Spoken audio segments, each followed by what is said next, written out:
Nabi, saudara-saudara, ketahuilah, waktu saya pengen khutbah, Jibril turun. Kata malaikat Jibril, Muhammad, saya akan berdoa memohon 3 permintaan kepada Allah. Kamu aminkan doa saya. Logikanya, kalau malaikat Jibril yang doa, Nabi yang ngaminin, doanya tembus ke aras. Pertama, doa malaikat Jibril yang diaminkan baginda Nabi. Celakalah manusia yang dalam hitungan 1 tahun dia tidak pernah melakukan muhasabah, introspeksi, mengenang kesalahan dan dosa yang dia perbuat. Dia tidak mohon ampun kepada Allah Subhanahu wa ta'ala. Nabi nyautin, amin. Ikuti kesalahan itu dengan istighfar dan memperbanyak amal ibadah. 1. Celaka orang yang dalam 1 tahun dia tidak pernah mengingat kesalahan dan dosa, lalu tidak mohon ampun kepada Allah Subhanahu wa ta'ala.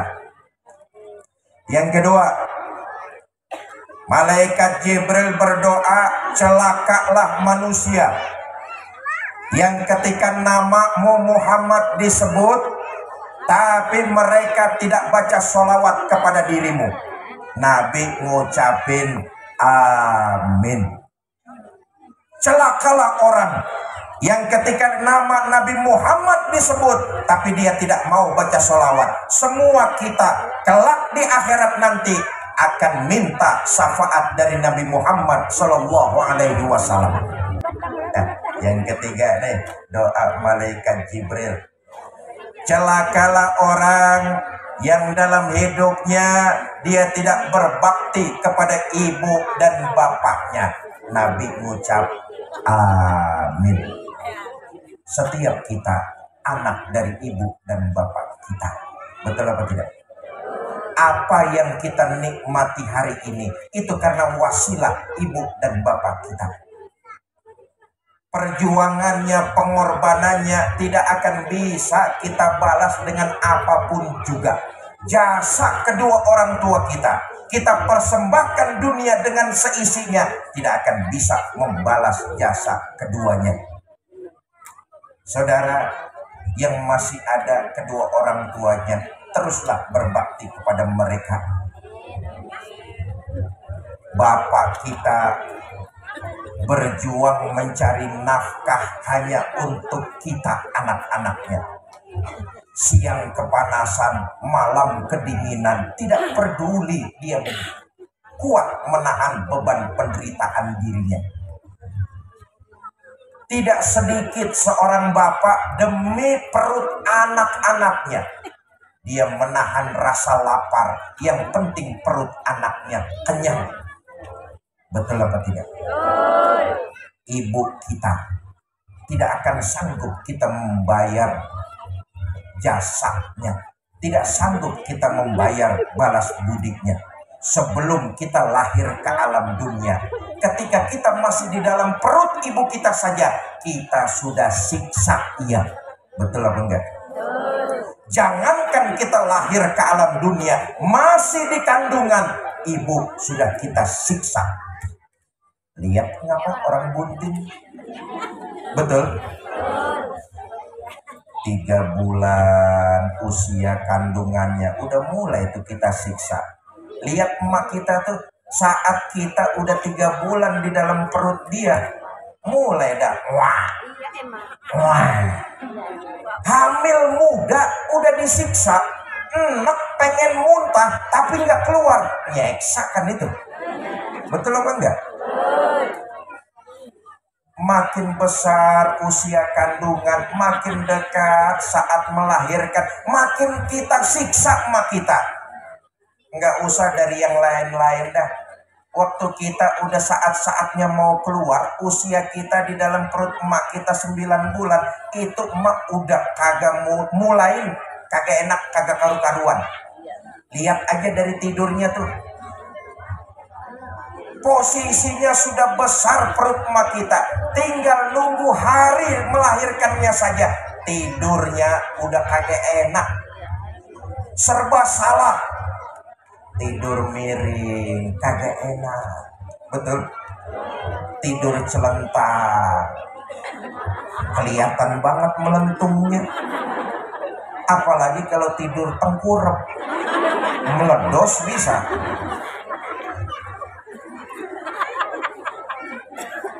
Ayo coba kita perhatikan saat orang melahirkan, ketika emak melahirkan kita ke alam dunia, pilihannya cuma dua tuh, kita siksa habis-habisan. Pilihannya cuma dua, kalau enggak hidup mati. Bener apa enggak? Bu, konon katanya begitu ya, orang ibu kalau lagi melahirkan pilihannya kan cuma dua tuh, kalau kagak hidup dia mati. Sakitnya jangan ditanya. Orang melahirkan luar biasa, emak kita brojolin, brojolin ngerti brojolin. Emak kita ngelahirin kita itu sakitnya nggak kepalang, jangan ditanya. Bagaikan kulit ditarik dari daging. Luar biasa, pedih, perih.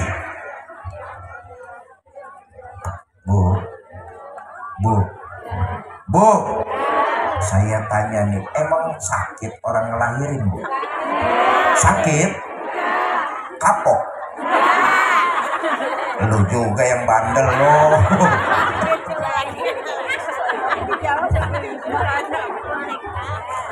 Begitu besar pengorbanan dan perjuangan yang dilakukan orang tua kepada kita, karena jasanya, karena wasilahnya yang kita nikmati sekarang ini. Karena itu, saudara yang orang tuanya masih ada, teruslah berbakti kepada keduanya.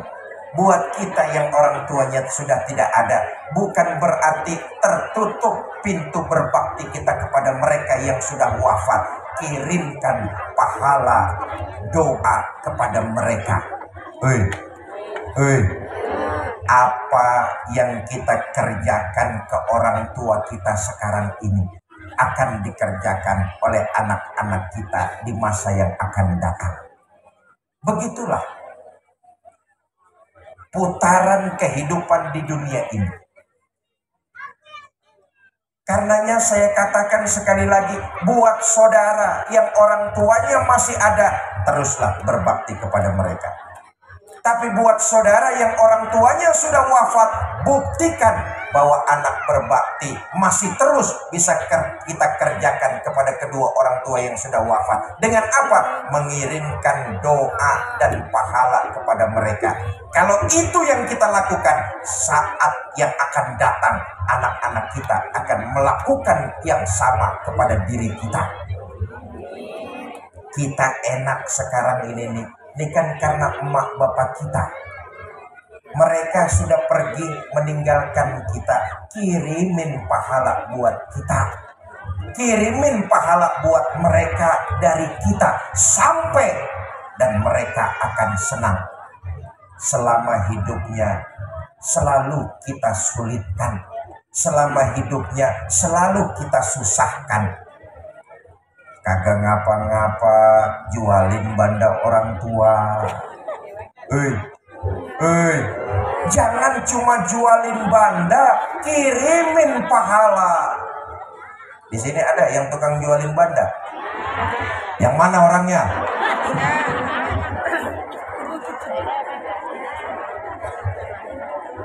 Bukti kita berbakti kepada kedua orang tua, walaupun mereka sudah tidak ada, kirimkan doa, kirimkan pahala, khususnya pahala sedekah. Nah, terakhir saya titip pesannya, Bu, kalau kita ingin melaksanakan sedekah, niatkan pahala sedekah itu kita khususkan buat orang-orang tercinta yang sudah meninggal dunia.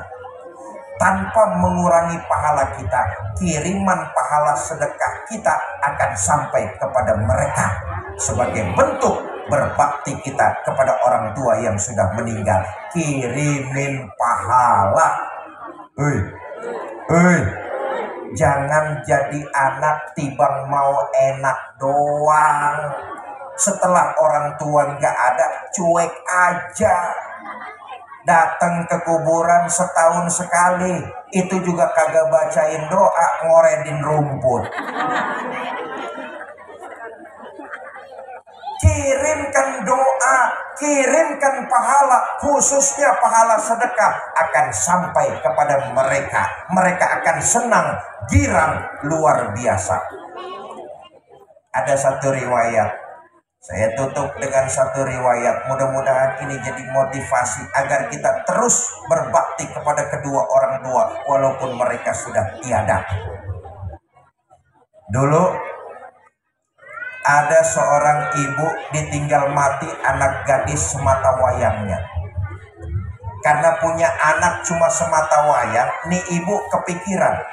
Tiap hari selalu terbayang wajah anak gadis semata wayangnya.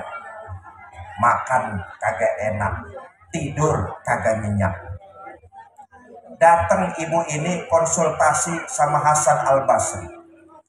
Tuan saya punya anak gadis semata wayang, belum lama meninggal. Saya keingetan melulu, kangen, pengen ketemu. Tuan berikan saya amalan supaya saya bisa berjumpa dengan anak gadis semata wayang saya. Kata Hasan Al-Basri, ibu ntar malam habis sholat isya, sholat sunnah 4 rakaat. Terus baca sholawat sampai tidur. Dikerjain amalan ini nih. Si ibu baca sholawat sampai tidur. Dalam tidur, ibu ini bermimpi ketemu sama anak gadis semata wayangnya. Rindu yang sekian lama terpendam, terjawab sudah. Tapi sayang, untung tak dapat diraih, malang tak dapat ditolak. Dalam mimpi, ibu itu melihat anak gadisnya sedang disiksa di dalam kubur. Hati orang tua mana yang sanggup melihat anaknya tersiksa? Kaget ibu ini bangun mendusin. Astagfirullah, saya ngimpi kok gini amat ya. Anak gadis semata wayang saya diazab, disiksa di dalam kuburnya. Pagi-pagi sekali ibu ini datang, berjumpa dengan Hasan Al-Basri. Tuan amalan tuan semalam saya kerjain. Saya ngimpi ketemu sama anak saya, tapi anak saya sedang disiksa di dalam kuburnya. Tuan tolong berikan saya amalan supaya bisa meringankan siksa kubur anak saya tersebut. Kata Hasan Al-Basri, ibu sedekah aja sesuai kemampuan ibu. Kalau ibu punya tenaga, sedekahin tenaga ibu. Ibu punya kue, sedekahin kue ibu. Ibu punya ilmu, ngajar, sedekahin ilmu ibu. Ibu punya uang, sedekahkan uang ibu sesuai dengan kemampuan. Niatkan pahala sedekah itu, kirim buat anak gadis ibu yang udah meninggal dunia. Pulang nih ibu, hari berganti, datang minggu, minggu pergi datang bulan. Ibu nih nggak balik-balik lagi ke rumah Hasan Al-Basri. Satu malam Imam Hasan Al-Basri tertidur. Dalam tidurnya dia bermimpi ngelihat anak gadis cantik, wayu, semok, demplon, bohai, apalagi terus. Imam Hasan Al-Basri ngelihat gadis cantik berdiri di depan bangunan megah dan mewah, memakai mahkota berlapiskan emas, intan, dan mutiara. Kagum Hasan Al-Basri. Lagi kagum-kagumnya tuh perempuan maranin. Hasan Al-Basri gelagapan. Enggak ulama, enggak kita orang biasa, diparanin perempuan cakep kan greget. Benar. Nah kalau yang maranin nenek-nenek, gampang kita ngaling.